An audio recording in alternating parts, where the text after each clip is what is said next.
우리의 삶이 항상 하나님 앞에 감사의 삶이 되어주시기를 간절히 축원합니다.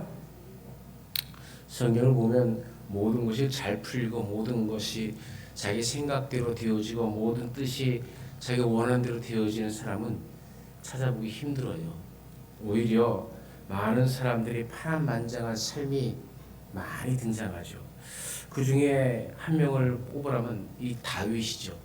다윗은 최고 위로 갔다가 최고 밑바닥까지 뚝 떨어지고 오르락내리락 하는 사람이죠. 천국과 지옥을 막 왔다 갔다 하는 사람처럼 많은 시련이 있었던 사람이죠. 8명의 자녀 중에 다윗은 막내로 태어났습니다.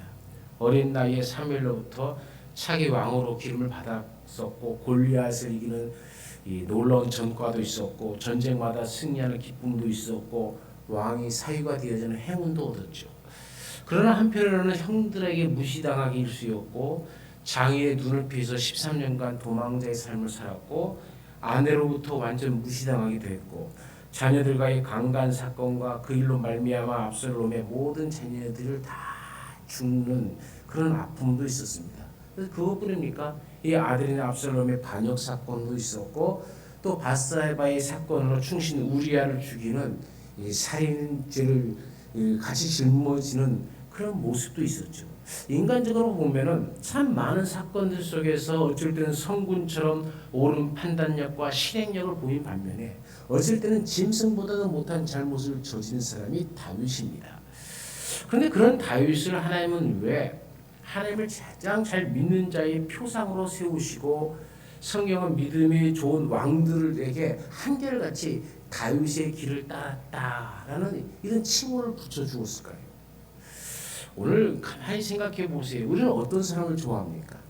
당당하고 상처 하나 없이 매끈하고 실패를 모르고 완벽한 마음, 완벽한 삶을 추구하는 사람, 그렇게 이루어가는 사람들을 좋아하죠. 우리는 그런 사람들을 성공자라 부릅니다. 이런 사람들은 누구나 좋아합니다. 반대로 마음이 상하고 자존심이 무너지고 인생이 부서진 사람들은 세상의 중심에서 밀려나기가 일쑤죠. 세상에서 상하고 찢긴 마음은 무능함의 증거고 또한 흔하게 루저라는 말로 표시하죠. 실패자의 표식으로 취급받기 십상입니다. 그런데 오늘 본문에서 하나님의 말씀은 이 세상의 가치관을 완전히 뒤집어보는 영적 선언을 하고 계신 겁니다. 시편 51편 17절에는 하나님께서 구하시는 제사는 상한 심령이다 라고 말씀하시고 우리가 읽었던 34편 18절에는 여호와는 마음이 상한 자를 가까이 하시고 충심으로 통회하는 자를 구원하신다 라고 얘기합니다. 하나님이 찾으신 사람은 아무 문제가 없고 우리가 이 세상에서 잘생기고 또 키도 크고 잘나고 그래서 하느님마다 승승장구하고 또 신앙생활하면서 종교적인 유대한 업적이나 세상에 모든 업적을 남긴 자가 아니라 오히려 마음이 깨어지고 상한 자를 하나님께서 가까이 하신다라고 얘기하는 거죠. 오늘 본문이 시편 34편과 51편의 공통점이 뭐겠습니까? 두 시편 다 다윗이 쓴 시편입니다. 그가 왕좌에 앉아서 평안할 때 쓴 시편이 아닙니다. 인생의 가장 처절한 바닥을 치고 영적으로 육체적으로 완전히 부서졌을 때 눈물로 써내려간 고백이죠. 시편 34편은 다윗이 그 장인 사울의 칼날을 피해서 도망가다가 적군의 나라 골리앗의 고향인 나라 그 가드란 나라로 피해 도망갑니다. 이 가드왕 아기스 앞에 섭니다. 이 가드 사람들은 모두가 저 사람이 다윗이고 자기들의 장군인 블레셋 사람이었던 이 골리앗을 죽였다는 것을 누구나 다 알고 있습니다. 그래서 이 기회에 다윗을 죽이자라고 얘기합니다. 그때 다윗이 침을 질질 흘리고 수염을 질질 묻히면서 미친 척을 합니다. 그러니까 아기스가 미친 사람 앞에 뭘 굳이 죽일 필요가 뭐가 있냐 하면서 살려주죠. 이 다윗이 왕이었던 사람이 왕은 아니지만 이 장군이었고 한 나라의 골리앗을 쳐부신 위대한 이 장군이 겨우 미친 척하면서 살아난 직후에 쓴 탄원시가 바로 시편 34편이죠. 또 시편 51편은 어떻습니까? 다윗이 왕이었을 때죠. 충직한 신하 우리아를 죽이고 그의 아내 바세바를 범한 후에 나단 선지자의 일침 앞에 자신이 얼마나 비열한 존재인지 자신의 죄악을 깨닫고 침상을 적시며 통곡하면서 지은 시가 바로 이 회개시인 시편 51편입니다. 다윗은 자신의 처절한 무능함 앞에 그리고 씻을 수 없는 죄악의 무게 앞에 심장이 찢어지는 아픔을 겪습니다. 그런데 놀랍게도 다윗이 가장 비참하게 무너졌을 때에 내 힘으로는 아무것도 할 수 없음을 고백했을 때에 내 인생이 지나가는 벌레만도 못한 존재임을 자각했을 때에 다윗은 아이러니하게도 하나님을 가장 깊이 만나게 되어집니다. 오늘 우리는 다윗의 이 고백을 살펴보면서 하나님이 상한 심령에게 은혜를 베푸신다는 것이 무엇을 뜻하고 또 어떤 의미를 담고 있는지를 그리고 우리가 어떤 마음으로 하나님 앞에 나아가야 하는지를 살펴보고자 합니다. 첫 번째, 상한 마음이란 완전히 부셔져 자기 의가 소멸된 상태를 말합니다. 마음이 상한 자라는 표현은 단순히 기분 정도가 나쁘다라는 뜻이 아닙니다. 깨지고 부셔졌다는 겁니다. 더는 자기 마음을 스스로 붙들 힘이 없어졌다는 얘기예요. 살다 보면 원하지 않지만 그런 순간이 찾아옵니다. 내가 나를 설득할 말도 없고 내 일을 붙잡아둘 손도 없고 기도하려고 해도 입술이 말라붙어 한숨만 푹푹 나오고 그런 처절한 상태, 나는 아무것도 아닌 것 같은 이 세상에 뭐지 없는 존재보다도 더 못한 존재로 취급받는 그런 이 상태. 우리는 그럴 때에 하나님이 나를 버리셨다라든지 하나님 나에게서 너무 멀어지셨다라고 생각할 수가 있죠. 그러나 성경은 반대로 말합니다. 바로 그때 하나님이 가까이 계신다고. 우리의 체감이 하나님은 나로부터 멀어졌다라고 느낄지 몰라도 하나님은 아니다. 내가 네 가까이에 가장 가까이 있다라고 말씀하고 계시다는 거예요. 시편 51편의 50편 17절에 상한 심령에서 이 상한에 해당하는 이 단어는 서운한 감정 이런 감정이 아닙니다. 그저 기분 나쁜 정도의 감정이 아니라는 얘기입니다. 상한 심령이란 말은 류슈베르라는 히브리어를 씁니다. 쇠망치로 때려 맞아서 산산조각이 나다라는 뜻이에요. 가루가 되도록 완전히 파쇄되어져 버린 거예요. 더 이상 쓸모가 없는 상태입니다. 다윗은 자신의 마음을 왜 이와 같은 마음, 상한 심령으로 표현합니까?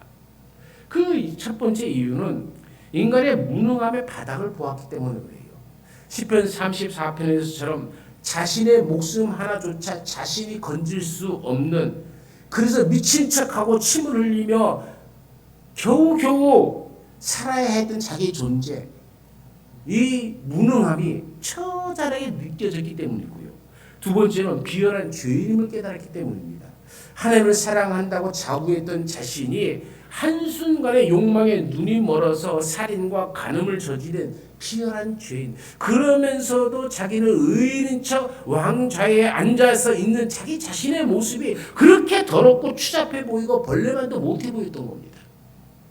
하나님이 원하시는 이 상한 심령이란 내 힘으로는 내 인생을 구축할 수 있다는 나의 자만심과 자기 일가 하나님 앞에서 완전히 산산조각난 상태를 의미하는 말입니다. 내 전체성, 내 자존심, 내 능력이 완전히 가루가 되어서 하나님 앞에 아무것도 자랑할 것이 없는 상태. 나는 내 힘으로 인생을 건질 수 없다는 무능의 고백이고 내 안에서는 단 1%도 의로움이 없다는 처절한 영적 파산을 선언하는 단어입니다. 하나님이 구하시는 제사, 이 말이 직역하면 하나님 앞에 도살된 제물들을 뜻하는 말입니다. 구약의 제단에 오르는 양과 소나 염소는 반쯤 살아있는 채로 올라갈 수가 없는 거예요. 완전히 죽임을 당하고 가죽이 벗겨지고 토막 내어지고 뼈가 꺾여야 비로소 제물이 되어집니다. 부서지지 않는 생물은 제물이 될 수 없는 것이죠. 마찬가지로 하나님은 뻣뻣하게 고개를 들고 자신의 완벽함을 자랑하며 나오는, 하나님 나 정도면 괜찮은 신앙인 아닙니까? 나 정도면 양심 있는 사람 아닙니까? 내가 선한 일을 얼마나 많이 했습니까? 라는 교만한 자들을 받지 아니하시고 자신의 죄와 한계 앞에 가슴을 치며 하나님 나는 완전히 부셔졌습니다. 나에게는 아무 소망이 없습니다. 하나님 나를 불쌍히 여겨달라는 통곡하는 자기 파쇄를 경험한 영혼을 진짜 제물로 받으신다는 거죠. 예수는 이 진리를 한 비유를 통해서 정확하게 말씀해 주셨죠. 성전에 두 사람이 기도하러 올라옵니다. 한 사람은 바리새인이고 한 사람은 세리였죠. 바리새인은 똑바로 서서 눈을 부릅뜨고 기도합니다. 아주 자랑스럽게 기도하죠. 사람들을 바라보면서 하나님이여 두 손을 들고 얘기합니다. 나는 다른 사람들 토색, 불이, 간음하는 자들과 같이 아니하게 하심을 감사합니다. 이 세리와도 같이 아니함을 감사합니다. 나는 일일에 2번씩 금식하고 온전한 11조를 드리려나이다. 그의 마음은 단 1mm도 부서지지 않는 아주 단단하고 매끄러운 자기 의의로 가득 차 있는 사람이었죠. 반면 세리는 눈을 들어 하늘을 쳐다보지도 못합니다. 가슴을 치며 말합니다. 하나님이여 나를 불쌍히 여겨달라고. 나는 죄인일 뿐이라고. 이 세리가 가슴을 치며 통곡하는 행위가 바로 영적인 르시베르, 산산조각난 마음을 뜻하는 말입니다. 거룩하신 하나님 앞에서 자신의 더러움과 비참함을 깨닫고 심장이 찢어지는 아픔을 경험하면서 자신의 죄악과 비참함 앞에 마음이 산산조각난 상태를 말하는 말이죠. 예수는 뭐라고 판결을 내리십니까? 수많은 경력을 자랑했던 바리새인이 아니라 가슴이 산산조각난 채 통곡했던 그 세리가 의롭다 하심을 받고 집으로 내려갔느니라 선포하십니다. 하나님 앞에서 내 의로움을 증명하려고 애쓰지 마십시오. 나는 문제없는 신앙인이라고 문제없는 신앙인이라는 이 가면을 벗어 던져야 됩니다. 내 무능함과 죄송함 때문에 하나님 앞에서 가슴을 치면서 깨어진 심령으로 하나님 나를 불쌍히 여겨 주옵소서. 이 고백 앞에 하나님의 은혜가 충만하게 채워질 줄로 믿습니다. 두 번째, 하나님은 이렇게 깨어진 우리 심령에 가깝게 다가오십니다. 시편 34편 18절에 이렇게 선포하죠. 여호와는 마음이 상한 자를 가까이 하시고.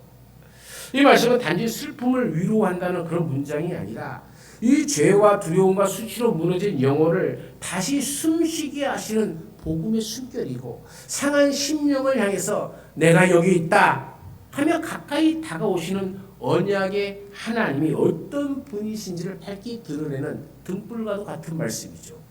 가까이 하시고에 해당하는 히브리 원어는 카롭이라는 말입니다. 카롭. 이 단어는 단순히 공간적으로 옆에 서 있는 상태가 아니라 손을 뻗으며 숨소리가 들릴 만큼 밀착해 있다는 뜻입니다. 위급한 자를 구하기 위해서 바짝 붙어 있는 그 모습을 뜻하는 얘기죠.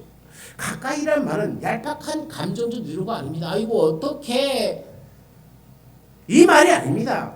하나님의 가까우시면 임재의 실체입니다. 내 모든 문제를 해결해 주기 위해서 가장 내 옆에 가까이 붙어 계시는 분, 그분이 바로 우리 하나님 아버지인 줄로 믿습니다. 상한 마음 곁에서 힘내라 한마디 툭 던져지고 돌아가 버리는 방문객이 아니라 그 상한 마음의 피 한복판에 들어오셔서 그 사람의 숨과 눈물과 떨림을 함께 짊어지는 동행을 말하는 것이죠.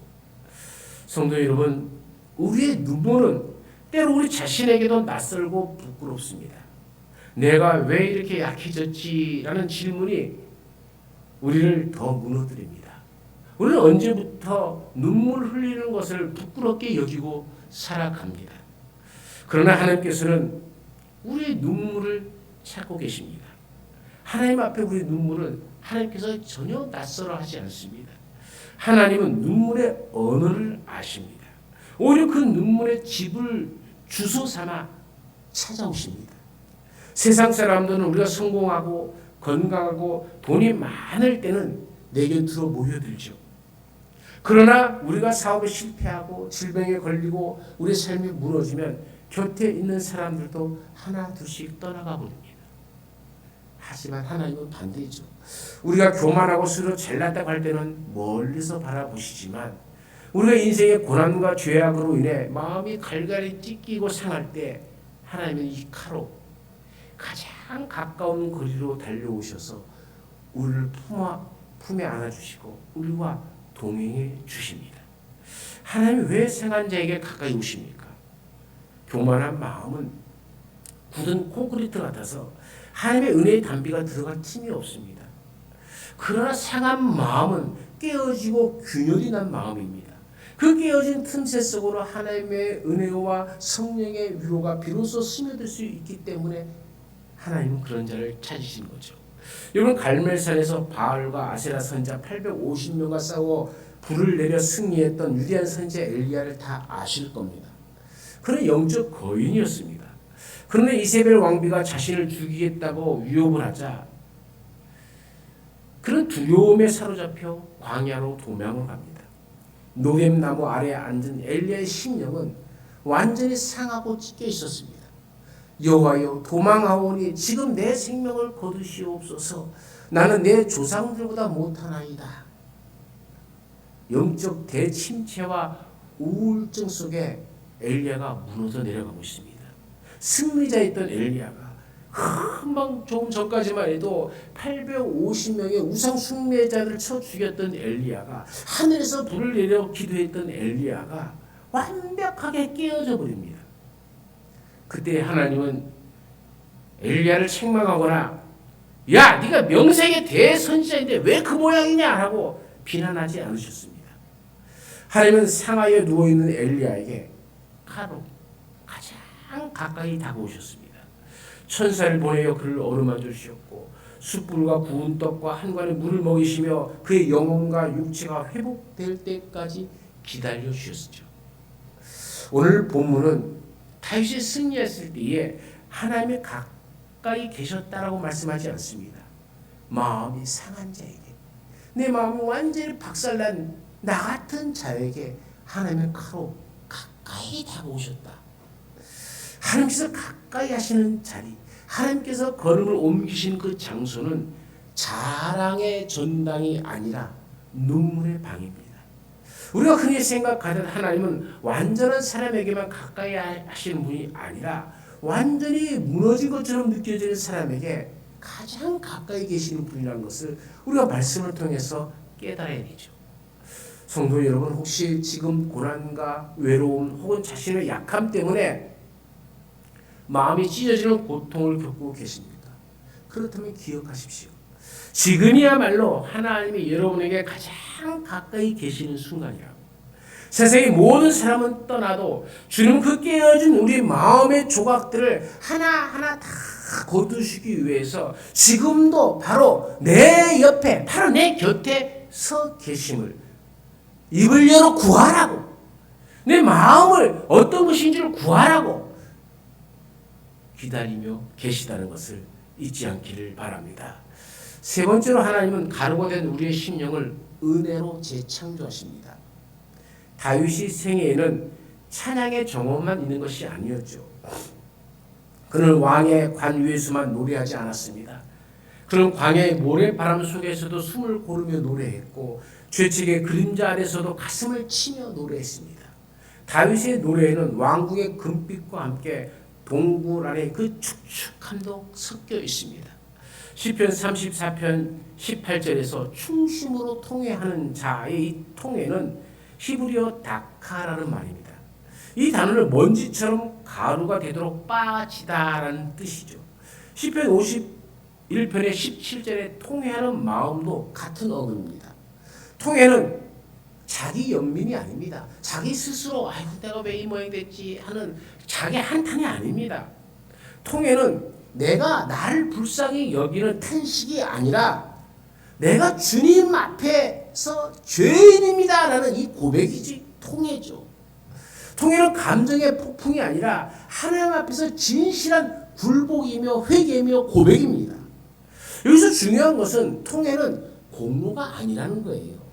우리는 종종 통회조차도 내가 이만큼 울었으니 하나님이 들어주시겠지, 내가 무릎 꿇고 2시간 3시간 있었으니 하나님이 들어주시겠지라는 이 거래의 자리로 바꿔버려요. 그건 잘못된 것이죠. 성경은 통회의 깊이를 자랑하라고 하지 않습니다. 통회하는 자를 구원하시는 하나님이심을 선포할 뿐이죠.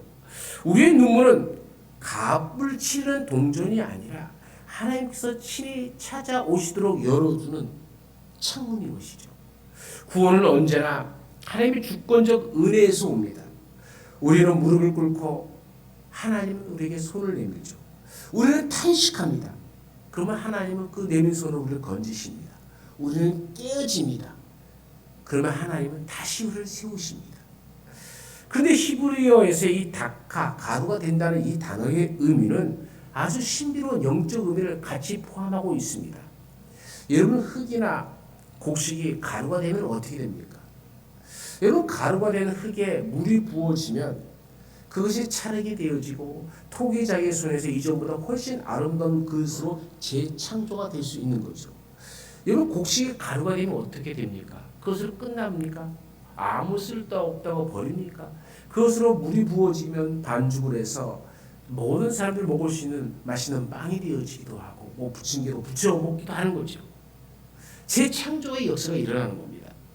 마찬가지로 가루가 된 우리 인생의 흙에 하나님의 은혜의 생수가 부어지면 토기장이신 하나님의 손에서 이전보다 훨씬 아름다운 그릇으로 재창조될 줄로 믿습니다. 하나님이 때로 우리의 인생을 먼지처럼 빠지게 허용하시는 이유는 우리를 망하게 하려 함이 아니라 내 단단한 고집과 세상을 향한 이 탐욕을 가루로 만드신 후에 거기에 성령의 은혜를 부어서 하나님의 형상을 닮은 거룩한 작품으로 다시 만들기 위함이죠. 다윗의 고백입니다. 하나님이여, 상하고 통회하는 마음을 주께서 멸시하지 아니하시리이다. 하나님은 절대로 깨어진 심령을 멸시하지 않습니다. 없인 여기지 않습니다. 오히려 그 부서진 가루를 가지고 위대한 역전 인생을 만드십니다. 다윗에게 가까이 하사 다윗을 하나님의 오른손을 붙잡아 주셨듯이 오늘도 하나님은 우리를 하나님의 그 권능의 손으로 붙잡아 주실 줄로 믿습니다. 여러분, 사도 베드로는 자신감이 넘치는 사람이었죠. 그래서 모든 사람이 주를 버릴지라도 나는 결코 버리지 않겠나이다 호언장담을 합니다. 자기 의로 똘똘 뭉친 마음이 단단한 사람이었죠. 굳어있고 그 마음이 깨어지지 않는 자였다는 겁니다. 예수님이 잡히던 밤 베드로는 자기가 호언장담한 대로 주님의 십자가 앞으로 다가갔습니까? 오히려 작은 여종의 한마디에 무너져 버려서 예수님을 3번이나 부인하지 않았습니까? 그리고 닭이 옵니다. 베드로는 예수님의 눈빛과 베드로의 눈빛이 마주칩니다. 성경은 그것을 이렇게 기록하죠.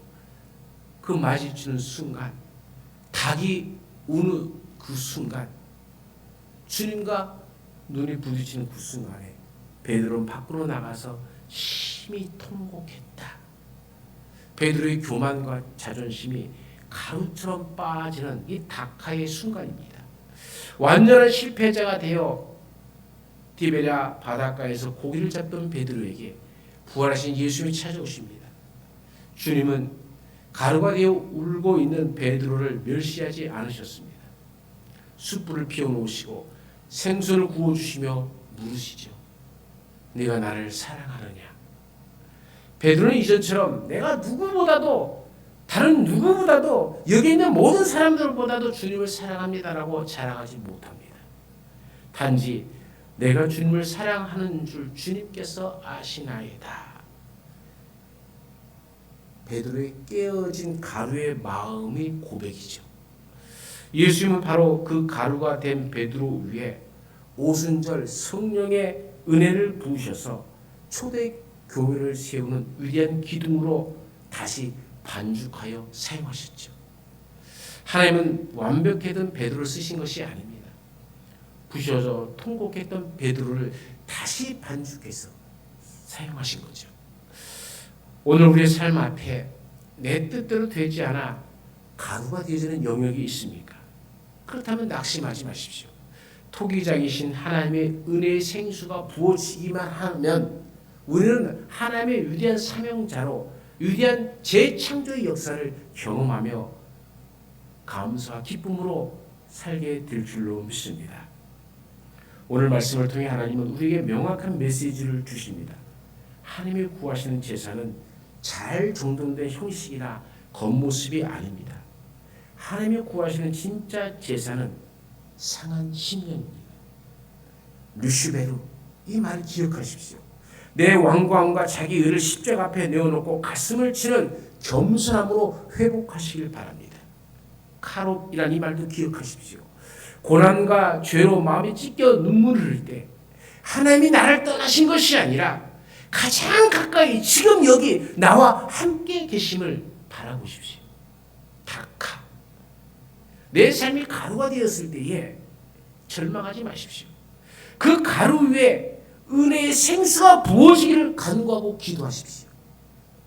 하나님의 손길로 새롭게 반죽하실 그 손길을 소망하시고 그 손길에 내 인생을 맡기십시오. 이번 한 주간 세상 앞에서 담대할지라도 하나님 앞에서는 정직하게 내 깨어진 심령을 들고 하나님 앞에 나아오십시오. 주님, 나는 상한 심령입니다. 나를 불쌍히 여겨 주옵소서. 이 겸손한 고백 위에 임하시는 하나님의 치유와 회복의 역사, 재창조의 역사가 오늘 우리들의 삶과 가정 위에 가득 채워지시기를 간절히 축원합니다. 하나님 아버지, 세상은 완벽한 자랑거리를 찾지만 하나님은 부셔지고 상한 심령을 찾으신다는 은혜의 진리를 깨닫게 하시니 감사를 드립니다. 내 안에 단단하게 자리 잡고 있던 교만과 자기의가 십자가의 말씀 앞에서 완전히 산산조각나게 하옵소서. 인생의 밤을 지내며 마음이 찢겨 눈물을 흘릴 때 내 곁에 가장 가까이 다가오셔서 나를 어루만져 주시는 하나님의 손길을 느끼고 그 안에 살게 하옵소서. 가루가 된 우리의 심령 위에 성령의 담비를 부어주시어서 주님이 기뻐 쓰시는 거룩한 그릇으로 다시 만들어 주옵소서. 우리를 구원하신 예수 그리스도의 이름으로 기도드리옵나이다. 아멘.